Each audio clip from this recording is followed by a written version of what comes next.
اور اس کے فوراً بعد صحابہ کے دور میں اس کو باقاعدہ لکھ لیا گیا ترتیب کے ساتھ، تو پوری کی پوری امت اس پر تو ظاہر مجتمع ہے۔ لیکن متعدد مواقع پر لوگوں نے جب اسلام سے انحراف کرنا چاہا تو قرآن سے تو انہیں کوئی گنجائش نہیں ملی، اور ان کے لیے ضروری ہوا کہ وہ حدیث کے اندر کوئی نہ کوئی گنجائش نکالیں۔ انہوں نے حضور اکرم صلی اللہ علیہ وسلم کی سنت کی حیثیت کو مشکوک بنانے کی کوشش کی۔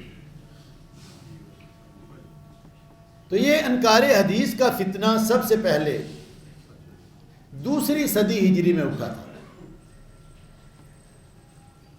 یعنی ظاہر ہے کہ صحابہ کرام کے دور تک تو اس میں کوئی ایسا شبہ نہیں تھا، کسی نے اعتراض بھی نہیں کیا، تابعین کے دور تک بھی کوئی ایسا معاملہ نہیں تھا، لیکن تابعین کے دور کے اندر ہی اس کا آغاز ہوا، اور آغاز کرنے والے تھے خوارج۔ خوارج کے بارے میں اگر میں مختصراً بتا دوں، کیونکہ یہ تو ایک پورا موضوع ہے، یہ وہ لوگ تھے کہ جو حضرت علی رضی اللہ عنہ کے لشکر میں تھے، اور جب حضرت معاویہ سے جنگ صفین کے بعد جب جنگ بندی ہو گئی اور حضرت علی رضی اللہ عنہ نے کہا کہ نہیں، جنگ جاری رکھو، کیونکہ یہ آپ کا مخالف فریق اگر قرآن کو اٹھا رہا ہے کہ ہمارے تمہارے درمیان قرآن فیصلہ کرے گا، تو یہ ان کی چال ہے۔ تو ایک طبقے نے کہا کہ نہیں، جب قرآن درمیان میں انہوں نے اٹھا لیا ہے تو ہم اب نہیں لڑیں گے، حتیٰ کہ حضرت علی رضی اللہ عنہ کو جنگ بندی کرنی پڑی۔ اس کے بعد وہی طبقہ جب آپس میں بات چیت کی بات آئی تو اس طبقے نے اس پر بھی اعتراض کیا کہ آپ نے جو ہے یہ دوسرے گروہ کے ساتھ یہ جو آپ صلح کی اور بات چیت کی کا ڈول ڈال رہے ہیں، یہ قرآن میں تو کہیں نہیں ہے۔ قرآن میں تو دو ٹوک ہے کہ بھئی یا کسی کوئی زیادتی کرنے والا ہے یا زیادتی برداشت کرنے والا ہے۔ تو حضرت علی نے، یہ خیر ایک لمبا موضوع ہے، پھر ہم اس پر بات کریں گے، تو یہ حضرت علی کے گروہ سے نکل گئے۔ بہت نیک لوگ تھے، رات کو جاگتے تھے، قرآن پڑھ پڑھ کر روتے تھے، لیکن حضور اکرم صلی اللہ علیہ وسلم نے ان کے بارے میں فرمایا کہ لوگ ایسے ہوں گے کہ جن کے گلے سے نیچے ساری ساری رات جاگیں گے، عبادت کریں گے، لیکن گلے سے نیچے دین نہیں پہنچے گا۔ تو یہ خوارج جو تھے، انہوں نے مسلمانوں میں بہت فتنہ پیدا کیا، بہت سارے مسلمانوں کا قتل عام کیا، اور مسلمان امت کے درمیان جو نظم و ضبط قائم تھا سنت کی بنیاد پر، انہوں نے اس کو تاراج کرنے کی کوشش کی، انارکی پیدا کرنے کی کوشش کی۔ تو یہ پہلا فتنہ تھا کہ جو سنت رسول صلی اللہ علیہ وسلم پر اعتراض کرنے والوں نے فتنے کا آغاز کیا۔ یعنی بعض احادیث کی صحت پر شک کیا کہ جی یہ حدیث ٹھیک نہیں ہے، یا یہ صحیح حدیث نہیں ہے، اور بعض جگہوں پر انہوں نے سنت کے واجب اطاعت ہونے کا بھی انکار کیا کہ سنت پر عمل کرنا کوئی اتنا ضروری بھی نہیں ہے۔ لیکن اس کے بعد جو ایک بڑا طبقہ جس نے سنت پر ایک کاری وار کیا وہ تھا معتزلہ کا، اور معتزلہ کا فرقہ جو ہے یہ بنو عباس کے دور میں اس کا آغاز ہوا۔ یہ وہ دور ہے کہ جب خلیفہ ہارون الرشید کے بعد مسلمان دنیا پر چھا گئے تھے، دور دور تک مسلمانوں کی حکومت تھی، اور نئی نئی جو ہے وہ علوم ایجاد ہو رہے تھے، میڈیکل سائنس میں ترقی ہو رہی تھی، اور دیگر معاملات میں، طبیات میں اور کیمسٹری میں اور فلکیات میں، تو ہر طرف جو ہے وہ ترقی کا دور دورہ تھا۔ ایسے میں روم سے کتابیں آئیں، علوم آئے، فلسفہ جو مسلمانوں میں پہلے سے موجود نہیں تھا، فلسفے کا علم جو ہے وہ مسلمانوں میں در آیا، اور ان رومی اور یونانی فلسفہ کے جو پہلے سے کتابیں کہیں موجود تھیں اور کہیں نظریات موجود تھے، وہ مسلمانوں کے ہاتھ لگے تو مسلمانوں نے ان پر غور و فکر شروع کیا، تو اس سے نئے نئے سوالات پیدا ہوئے، کیونکہ فلسفہ تو ہے ہی شک کا نام۔ فلسفہ کی ایک ایک چیز جو ہے اس میں پہلے شک پیدا کیا جاتا ہے اور پھر اس کے حل کی جانب جو ہے وہ بڑھا جاتا ہے۔ تو انہوں نے اسلامی عقائد پر اعتراضات کیے، اور چونکہ وہ عقل کی بات فلسفہ کرتا ہے تو اسلام کے ہر چیز کو عقل کی پیرامیٹر پر ماپنے کی کوشش کی۔ مثلا ہم نماز پڑھتے ہیں تو اب اس کے بارے میں بھی کہ جی نماز عقلی طور پر نماز پڑھنی چاہیے کہ نہیں، اب اس پر سوال کر لیں گے تو یہ کہیں موضوع ختم ہو سکتا ہے؟ مجھے بتائیں۔ ہاں جی آخرت کے حوالے سے جی عقلی طور پر ثابت کریں کہ آخرت، اب ظاہر ہے کہ کچھ لوگ تو ثابت کر ہی لیں گے، اور ظاہر ہے قرآن بھی اس پر بات کرتا ہے، لیکن عامت الناس کو ظاہر ہے اس سے نہیں ہوتا دلچسپی، وہ تو سیدھے سیدھے عمل کرنے والے اور سوچ دیکھنے والے ہوتے ہیں۔ انہوں نے اسلام کے بنیادی عقائد اور بنیادی اصولوں پر اعتراضات کیے اور شک کیا، اور عقل کے ترازو پر اس کو ماپنا چاہا،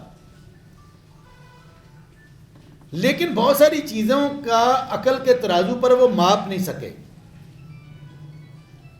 اس کی ایک وجہ تو یہ بھی ہو سکتی ہے کہ ان کی عقل اس تک پہنچی ہی نہیں تھی، کیونکہ آج کے دور میں بے شمار سوالوں کے جواب عقل کے ذریعے سے ہی دے دیے گئے ہیں، لیکن انہوں نے جو ہے وہ ان کی عقل وہاں تک نہیں پہنچی، اور اپنی عقل کے خیالی گھوڑے دوڑا کر انہوں نے اس کی من مانی تشریح کرنے کی کوشش کی۔ اور دوسرا جو ہے، بہت ساری چیزوں کا عقل کے ترازو پر ان کو پرکھا ہی نہیں جا سکتا۔ اب واقعہ معراج کی آپ کیا عقلی توجیہ کریں گے؟ آپ کر سکتے ہیں؟ فرشتوں کی کیا عقلی توجیہ کریں گے؟ یعنی جو نظر ہی نہیں آتی مخلوق، آپ عقل کے کتنے خیالی گھوڑے دوڑائیں گے؟ آپ اللہ تعالیٰ کی جو ہے وہ جنت یا دوزخ یا کرسی یا ان چیزوں کا کیا عقل احاطہ کرے گی؟ عقل تو ایک حد تک ہوتی ہے، عقل کا دائرہ محدود ہوتا ہے۔ عقل محسوسات اور حواس خمسہ کے ذریعے چلتی ہے، یعنی اگر ہماری آنکھ دیکھنا بند کر دے، ہمارے کان سننا بند کر دیں، ہمارے ہاتھ محسوس کرنا بند کر دیں، ہماری ناک سونگھنا بند کر دے، تو آپ بتائیں کہ عقل کیا کرے گی؟ عقل کے پاس انفارمیشن ہی نہیں آئیں گی، تو عقل کس انفارمیشن کا تجزیہ کرے گی؟ اس لیے انہوں نے عقل کے اوپر اس کو ماپنا چاہا، سراسر عقل، ہر چیز جو بھی اسلام کی تھی اس کو عقل کے پیمانے پر اس کو جو ہے وہ تولا، اور جب سمجھ نہیں آئی تو اس کی انہوں نے اپنی تشریح کرنے کی کوشش کی، تعبیر کرنے کی کوشش کی کہ ہر چیز عقل کے ترازو پر پوری ہو جائے۔ لیکن جب بھی وہ عقل کے ترازو پر چیزوں کو پورا کرنے کی کوشش کرتے تو اس کے رستے میں اسلام کے اصولوں کے تحفظ کے لیے اللہ کے نبی کی سنت آ کر کھڑی ہو جاتی۔ اب انہوں نے کہا کہ جب تک سنت کو مشکوک نہیں کریں گے ہمارا یہ وار کامیاب نہیں ہو سکتا۔ تو یوں انہوں نے سنت کے بارے میں بہم پیدا کرنے کی کوشش کی کہ حدیث کو مشکوک بنایا جائے اور سنت کی حجت کو ماننے سے انکار کیا جائے۔ سنت کی حجت کو ماننے سے یعنی کہ کیا یہ سنت پر عمل کرنا اسلام میں ضروری بھی ہے کہ نہیں ہے، اس کی اہمیت کو کم کیا جائے۔ ظاہر قرآن کی اہمیت تو ان کے نزدیک بھی رہی، لیکن بہت سارے معاملات میں قرآن کی تشریح جو ہے وہ سنت کے بغیر ممکن نہیں ہے، ورنہ قرآن کی تشریح ہر بندہ اپنی مرضی سے کرتا پھرے گا اور پھر اسلام کے ہزاروں ایڈیشن بن جائیں گے۔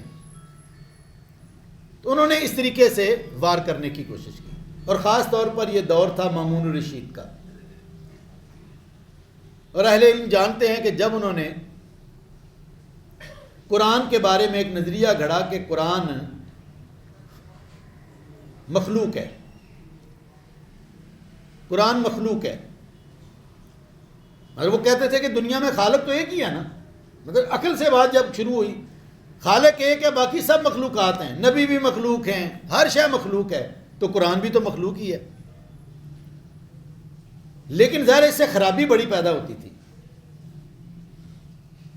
تو اس کے مقابلے پر اہل علم نے، حضرت امام احمد بن حنبل اور دیگر علماء کرام نے یہ بات کی کہ قرآن مخلوق نہیں ہے بلکہ یہ خالق کا کلام ہے. اس کو آپ اس طرح سے مخلوق قرار کس طرح دے سکتے ہیں؟ تو بہرحال اس پر بہت مسائل بھی کھڑے ہوئے، وہ ایک الگ داستان ہے. اب انہوں نے طریقہ واردات کیا اختیار کیا؟ پہلی بات تو انہوں نے یہ کی کہ حضور صلی اللہ علیہ وسلم کی حدیث بے شمار جی من گھڑت ہیں.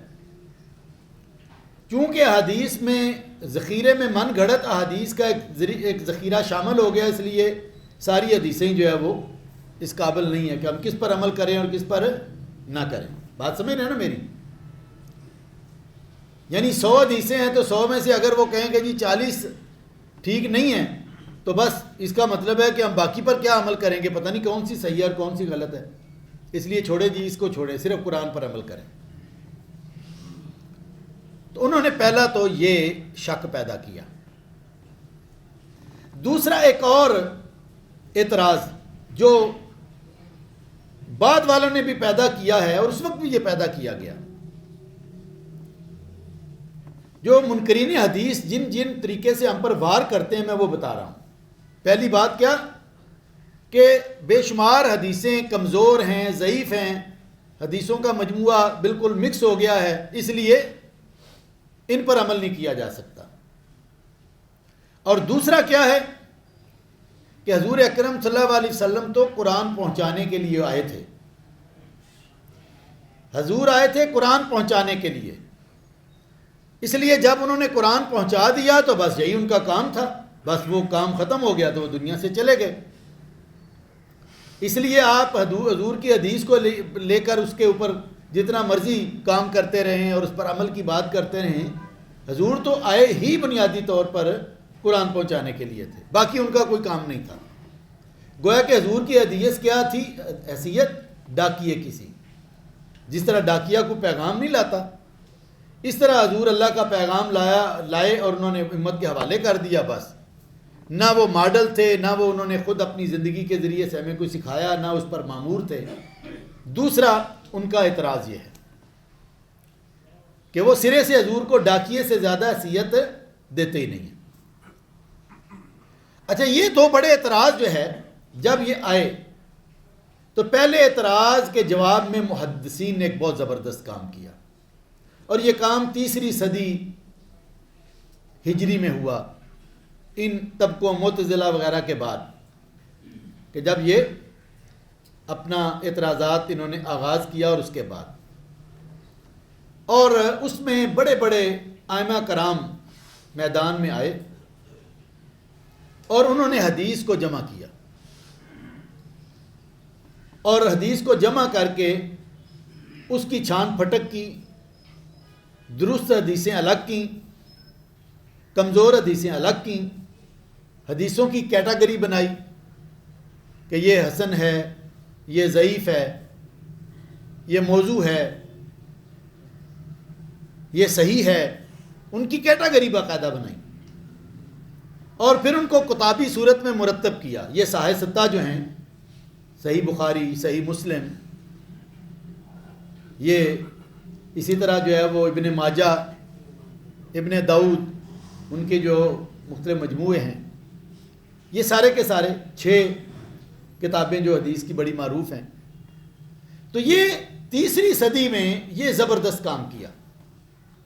اس پر ہم جو ہے وہ تفصیل سے اپنے اگلے سے اگلے خطبے میں بات کریں گے انشاءاللہ تعالی. اچھا، اس کے بعد اہل علم نے اس پر زبردست تحقیق کی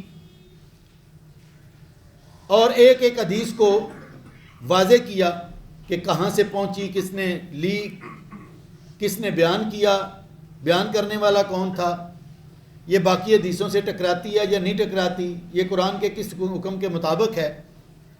اس پر ایک پوری ریسرچ کا ایک سلسلہ کیا. اور پھر یہ بھی دنیا کے سامنے آ گیا، امت کے سامنے، کہ اگر قرآن سے حدیث کو الگ کر دیا جائے تو اس دین کا حلیہ بگڑ جاتا ہے، یہ دین ہی نہیں رہتا۔ میں صرف ایک مثال سے آپ کو بات سمجھاؤں، قرآن میں نماز کا حکم ہے کہ نہیں ہے؟ بار بار ہے، اقیم الصلاۃ اقیم الصلاۃ، لیکن نماز پڑھنے کا طریقہ لکھا ہوا ہے۔ اگر آپ حدیث کو مشکوک قرار دے کر ایک طرف کر دیں تو آپ مجھے بتائیں کہ کیا باجماعت نماز ادا ہو سکتی ہے؟ بھئی 10 بندے ہیں، ایک کہے گا کہ میری نماز جو ہے وہ ایسے ہوگی، دوسرا کہے گا میری ایسے ہوگی، تیسرا کہے گا ایسی ہوگی۔ یہ جو تھوڑے تھوڑے اختلاف ہیں یہ تو بالکل جزوی ہیں نا جی، کہ ہاتھ یہاں پر باندھ لیا، یہاں پر باندھ لیا، یا کوئی آمین کہہ دی یا نہ کہہ دی اونچی آواز میں۔ اب ایک کہے کہ جی لیٹ کر نماز پڑھنی ہے، تو آپ کیسے اس کو سمجھائیں گے کہ لیٹ کر نماز نہیں ہوتی؟ وہ کہے گا میں تو قرآن سے یہی کچھ سمجھا ہے میں نے۔ کوئی کہے گا کھڑے ہونے کی صورت سے ضرورت ہی نہیں ہے، کوئی کچھ کہے گا، کوئی کچھ کہے گا۔ کسی اجتماعی طریقے کے اوپر یہ امت متفق ہو سکے گی؟ نہیں ہو سکے گی۔ اس لیے قرآن کو سمجھنے کے لیے کہ قرآن میں نماز کا حکم ہے، وہ پڑھنی کیسے ہے، اس کے لیے حضور صلی اللہ علیہ وسلم کی سنت کی ضرورت پڑتی ہے۔ اس کے بغیر قرآن پر عمل ہی نہیں ہو سکتا۔ تو جب یہ تھوڑے عرصے کے لیے انہوں نے ایسا کیا بنو عباس کے دور میں، تو لوگوں نے دیکھا کہ دین کا حلیہ بگڑتا جا رہا ہے، ان کو محسوس ہو گیا کہ یہ طریقہ ٹھیک نہیں ہے۔ پھر یہ ہے کہ مسلمانوں کا اجتماعی ضمیر اس وقت اتنا طاقتور تھا، مسلمان ظاہر ہے کہ سنت رسول سے اتنے جڑے ہوئے تھے کہ اس طرح کی جتنی بھی کوششیں ہوئیں سنت کو بگاڑنے کی، وہ ساری کی ساری ناکام ہو گئی، کیونکہ کوئی مسلمان اس بات کا تصور بھی نہیں کر سکتا کہ حضور اکرم صلی اللہ علیہ وسلم جن کے نام پر یہ امت وجود میں آئی ہے، ان کی حیثیت محض ڈاکیے کسی ہے۔ اور کوئی یہ تصور بھی نہیں کر سکتا کہ حضور صلی اللہ علیہ وسلم کی زندگی کا اسوہ، لَقَدْ كَانَ لَكُمْ فِي رَسُولِ اللَّهِ أُسْوَةٌ حَسَنَةٌ، اس کے بغیر بھی دین کا کوئی تصور ہو سکتا ہے کہ ہم حضور صلی اللہ علیہ وسلم کی سیرت کو ایک طرف کر دیں اور صرف قرآن پر عمل کریں؟ تو یہ امت نے اس کو ماننے سے انکار کر دیا۔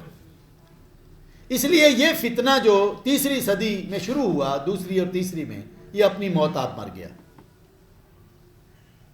اور پھر اس کے بعد تقریباً 1000 سال گزرے، امت میں اس طرح کی کوئی چیز پیدا نہیں ہوئی، کوئی اکا دکا کہیں نہ کہیں کوئی انفرادی طور پر کسی نے سنت کا انکار کیا ہو تو کیا ہو، لیکن اجتماعی طور پر کبھی ایسی کوشش نہیں ہوئی۔ پھر یہ فتنہ ہندوستان میں پیدا ہوا، جیسے فتنہ قادیانیت ادھر پیدا ہوا ہے، تو یہ فتنہ بھی یہاں پر ہی پیدا ہوا 19ویں صدی کے اندر، خاص طور پر جب انگریز مکمل یہاں پر برسر اقتدار آ گئے جنگ آزادی کے بعد، اور انہوں نے اپنے نظریات پھیلانا شروع کیے، اور ظاہر ہے وہ نظریات اسلام سے ٹکراتے تھے، اور وہ ڈومیننٹ تھے، ان کی طاقت تھی، اور پوری دنیا پر ان کی حکمرانی اب ہو رہی تھی، تو یہاں کے لوگ غلام تھے اور غلامی کا ذہن بن گیا، تو پھر اس طرح کی سوچ پیدا ہوئی۔ ہندوستان میں یہ فتنہ 19ویں صدی یعنی 1857 کے بعد یہ پیدا ہوا، اور یہاں پر اس فتنے کی ابتدا کرنے والے سر سید احمد خان، مولوی چراغ علی، یہ لوگ تھے کہ جنہوں نے عقل کے ترازو پر ہر چیز کو پرکھنے کی کوشش کی، اور ظاہر ہے کہ عقل کے ترازو پر جن چیزوں کا وہ سمجھ نہیں آئی تو انہوں نے ان چیزوں کا انکار کیا، اور اس کے رستے میں حدیث رکاوٹ تھی تو انہوں نے حدیث کو ماننے سے انکار کیا یا اس کی حیثیت کو کمزور کیا اور مشکوک کیا۔ سر سید احمد خان واقعہ معراج کو نہیں مانتے تھے، وہ سمجھتے تھے کہ یہ بس خواب ہی آیا تھا حضور صلی اللہ علیہ وسلم کو، اس لیے کہ عقل بے بس ہو جاتی ہے کہ کوئی شخص جو ہے وہ مکہ سے جو ہے وہ فلسطین، اور فلسطین سے آسمانوں کی سیر کر کے واپس فلسطین اور پھر مکہ آئے اور ابھی ایک لمحہ بھی نہ ہوا ہو۔ عقل تو نہیں اس پر عقل کا جو ہے وہ گھوڑا دوڑا دیں گے بھی تو وہ پورا نہیں اتر سکتا۔ تو ظاہر ہے انہوں نے ان چیزوں کا کہ جو نظر نہیں آتی تھی، جن کی کوئی لاجک نہیں ان کے نزدیک تھی، کیونکہ وہ انگریزوں کے علوم کے زیر اثر تھے، اور انگریز ہر بات کو عقل کے ترازو پر پرکھنے کی بات کرتے تھے، تو ایسے طبقات نے اس کا جو ہے وہ انکار کیا. تو یوں فتنہ انکار حدیث کا ہندوستان میں آغاز ہوا. پھر اس کے بعد اگلی صدی آئی 1901 سے لے کر، تو یہی جو ہے وہ چیز تھوڑی سی آگے بڑھی اور کچھ اور لوگوں نے اسی نقطہ نظر کو آگے بڑھایا، فتنہ انکار حدیث کو، جس میں مولانا عبداللہ چکڑالوی ایک بڑا نام ہے، مولوی احمد دین امرتسر سے تھے، ان کا نام آتا ہے، مولانا اسلم جراج پوری کا نام آتا ہے. یعنی انہوں نے اس کو پھر آگے، اس نقطہ نظر کو آگے بڑھایا انکار حدیث کے فتنے کو. حتیٰ کہ پاکستان جب بنا تو اس کے لگ بھگ غلام احمد پرویز نام کے ایک شخص نے، انہوں نے باقاعدہ اس کے اوپر ایک تحریک شروع کی، اور ان کی تحریک کا نام تھا اہل قرآن. قرآن کے حوالے سے جگہ جگہ دروس قرآن ہوتے تھے، اور وہ سمجھتے تھے کہ حدیث جو ہے وہ اس قابل نہیں ہے کہ اس پر عمل کیا جائے. اور اس کی بنیادی وجہ وہی ہے کہ جب بھی آپ مغرب کے ذہن سے سوچیں گے اور اسلام کو اس کے جو ہے وہ مطابق پرکھیں گے، اور ذہنی طور پر آپ مغرب کے غلام ہوں گے اور اس کے فلسفے کے اور ان کے علوم کے، تو اس کے مقابلے میں ایک شکست خوردہ ذہنیت پیدا ہوگی. اور جب شکست خوردہ ذہنیت پیدا ہوگی تو آپ کو اسلامی تہذیب جو ہے وہ کم تر نظر آئے گی، اور آپ ہر چیز کو عقل کے ترازو پر پرکھیں گے، کیونکہ آپ کے پاس جو ہے وہ آئینہ اور پیرامیٹر جو ہے وہ مغرب کا دیا ہوا ہے، اپنا نہیں ہے، مغرب کا دیا ہوا پیرامیٹر ہے.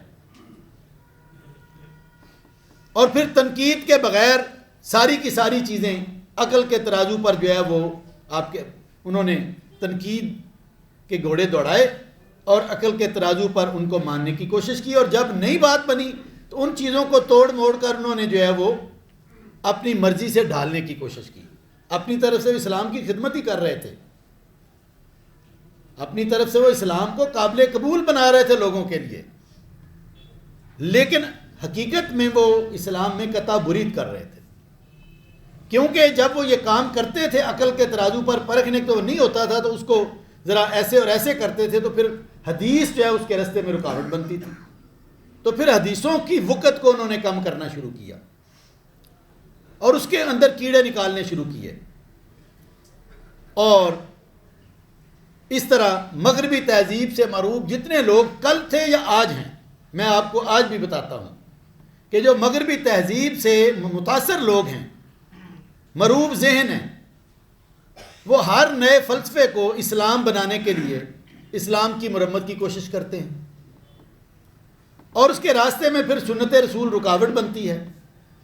اور جب رکاوٹ بنتی ہے تو وہ کیونکہ قرآن کی من مانی تشریح جب وہ کرنے لگتے ہیں تو راستے میں سنت رسول موجودہ ہوتی ہے، حدیثیں موجود ہوتی ہیں، تو وہ پھر کیونکہ حضور صلی اللہ علیہ وسلم عملی نمونہ ہیں ہمارے لیے، اور اس کو رکاوٹ سمجھتے ہوئے پھر وہ سنت رسول سے نجات حاصل کرنے کا پروگرام بناتے ہیں. اور اس طریقے سے یہ اس صدی میں یہ باقاعدہ اس پر کام ہوا ہے. دیکھیں، دین یا شریعت یہ کن دو چیزوں کا نام ہے؟ قرآن اور سنت کا. یہ بات ذہن میں رکھ لیجئے کہ ہمارا دین دو چیزوں کا مجموعہ ہے، قرآن اور سنت کا. ہمیں کوئی قرآن کے نام سے جو ہے وہ مروب کر کے، قرآن تو ظاہر ہے اللہ کی کتاب ہے، ہم یہ نہیں ہو سکتا کہ حدیث سے جو ہے وہ ہمیں الگ کر دے. یہ بات ہمارے سمجھنے کی ہے. قرآن لفظ بلفظ اللہ کے حکامات اور ہدایات پر مشتمل ہے، اور سنت قرآن کی تشریح کرتی ہے. حضور اکرم صلی اللہ علیہ وسلم کا کام صرف کتاب پہنچا دینا ہی نہیں تھا. آپ کی حیثیت صرف ڈاکیے کی سی نہیں تھی، اور آپ صرف اللہ تعالیٰ کے نامہ پر بھی نہیں تھے، بلکہ آپ رہنما بھی تھے، آپ حاکم بھی تھے، آپ معلم بھی تھے، آپ استاد بھی تھے، آپ کر کے دکھانے والے بھی تھے. آپ نے قانون الہی کی خود تشریح کی. آپ اصل میں دین کے شارع آپ ہیں. جو دین کی تشریح نبی کی تشریح ہے وہی اصل دین کی تشریح ہے. اس کے بعد بڑے سے بڑا امام بھی اگر اس کی تشریح کرتا ہے تو اس کو 100% ماننا ہمارے اوپر لازم نہیں ہے، اس میں غلطی ہو سکتی ہے۔ اس لیے آپ صلی اللہ علیہ وسلم نے قانون الہی کی تشریح بھی کی، اس کو نافذ بھی کیا، اس کا مطلب بھی سمجھایا، اس کے مطابق افراد کی تربیت بھی کی، اور اس کو ایک منظم جماعت کی شکل دے کر معاشرے کی اصلاح کے لیے بھی لگایا، اور آخر کار اسلامی ریاست بھی قائم کی۔ یہ انتہائی خام خیالی ہے کہ آپ صلی اللہ علیہ وسلم صرف ڈاکیے کی حیثیت سے آئے تھے، بس قرآن اترا اور آپ نے قرآن حوالے کیا اور آپ چلے گئے۔ اس سے بڑا مغالطہ اور کوئی نہیں ہو سکتا۔ تو آج کے اس پہلے خطبے میں تو ہم نے یہ بات کی ہے کہ اس کا تاریخی پس منظر کیا ہے، کہ لوگوں نے کس طریقے سے خوارج نے، اس کے بعد معتزلہ نے، اور اس کے بعد 19ویں صدی کے آخر میں سر سید احمد خان اور کچھ لوگوں نے حدیث کا انکار کیا، اور پھر اس صدی میں جو پچھلی گزری ہے 20ویں صدی، اس میں غلام احمد پرویز اور کچھ لوگوں نے باقاعدہ ایک تحریک چلائی حدیث کے خلاف۔ تو اب آگے ہم انشاءاللہ اگلے جمعے میں اس کے دلائل پیش کریں گے، ان کے اعتراضات بھی پیش کریں گے کہ ان کے کیا اعتراضات ہیں، اور دلائل بھی پیش کریں گے تاکہ ہمارا ذہن بھی کلیئر ہو۔ کہیں کوئی ہم سے کوئی ایسا بندہ ملے اور ہمیں جو ہے اپنے جال میں پھنسانے کی کوشش کرے، تو ہمیں جو ہے وہ ہمارا ذہن واضح ہو اور ہم اس کا جواب بھی دے سکیں، اور ہمارا دل بھی اس پر مطمئن ہو۔ اللہ تعالیٰ عمل کی توفیق عطا فرمائے۔